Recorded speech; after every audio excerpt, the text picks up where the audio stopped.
Selamat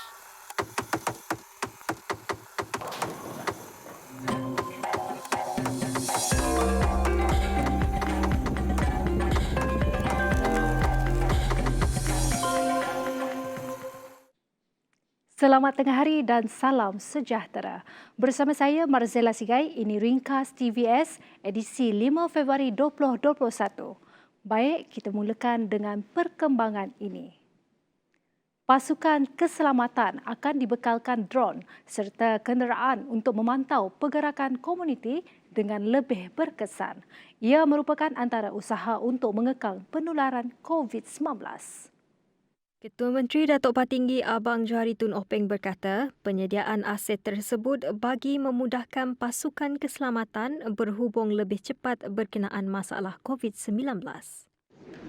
Ketiga ialah dari sudut enforcement, pihak keselamatan telah meminta kita membantu dari sudut aset, penambahan aset, dan kerajaan negeri bersetuju untuk memberi aset termasuk drone dan juga kenderaan supaya mereka dapat menghukum lebih cepat mengenai masalah-masalah disebabkan oleh penularan COVID-19. Selain itu, bilangan anggota badan penguatkuasaan seperti polis, tentera, rela serta agensi lain akan ditambah bagi memastikan prosedur operasi standard SOP dipatuhi.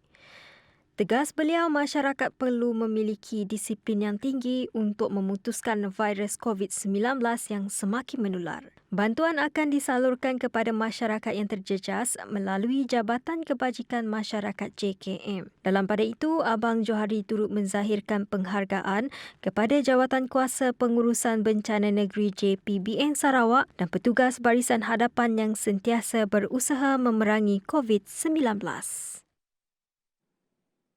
Seorang lelaki rakyat Malaysia berusia 43 tahun adalah antara 22 kes baru import COVID-19 yang dilaporkan di Singapura pada Khamis. Demikian menurut Kementerian Kesihatan Republik itu. Menurut data penuh yang dikeluarkan Kementerian berkenaan, lelaki pemegang permit kerja itu tiba dari Malaysia dan bergejala.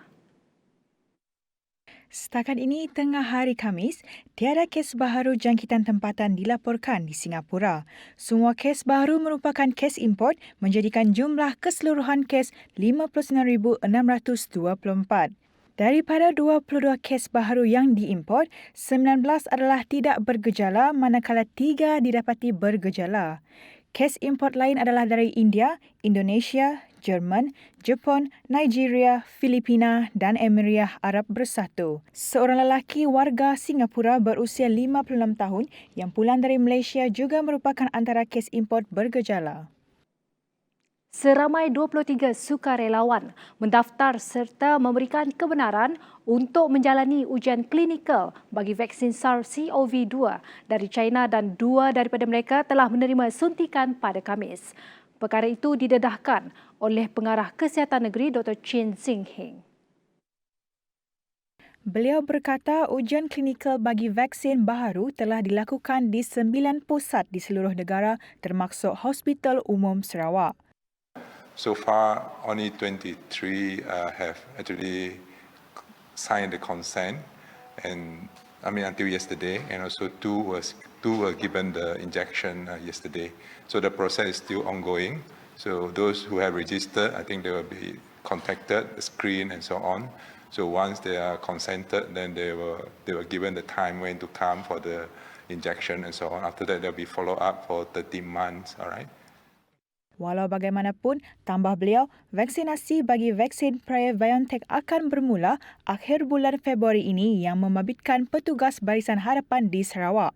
So for the vaccine for the frontliner, I think we will receive the vaccine end of February. So we will start the program for the frontliner in February. Beliau berkata demikian pada sidang media harian mengenai perkembangan kes COVID-19 di Kuching pada Khamis. Bertemu kembali. Hospital Pakar KPJ Miri telah menyuntik dana dan peralatan rawatan perubatan yang bernilai RM30,000 kepada pusat kuarantin di Miri baru-baru ini.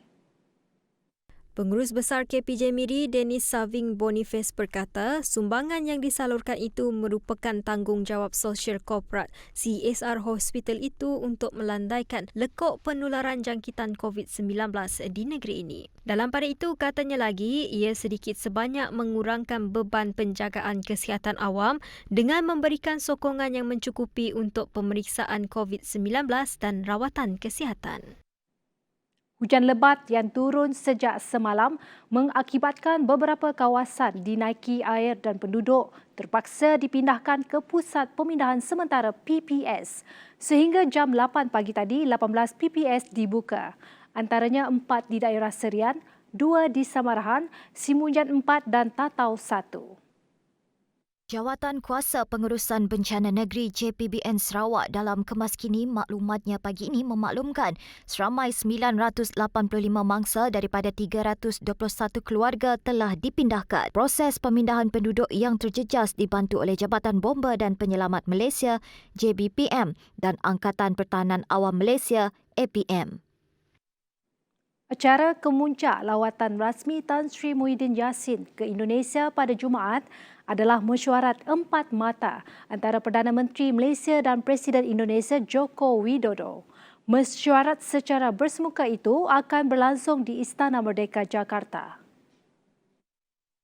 Muhyiddin dijadualkan tiba di istana berkenaan pada jam 10.30 pagi iaitu 11.30 pagi waktu Malaysia dan akan diberikan sambutan negara sebelum kedua-dua pemimpin meneruskan dengan acara mesyuarat. Mesyuarat akan berlangsung dengan mematuhi prosedur operasi standard SOP pencegahan COVID-19 yang ketat. Seorang diplomat Malaysia di Indonesia berkongsi dengan media baru-baru ini mengenai pentingnya pertemuan antara kedua-dua pemimpin itu. Lawatan diadakan atas undangan Presiden Indonesia dan ini adalah lawatan rasmi pertama Muhyiddin sejak menjawat jawatan Perdana Menteri pada Mac tahun lepas.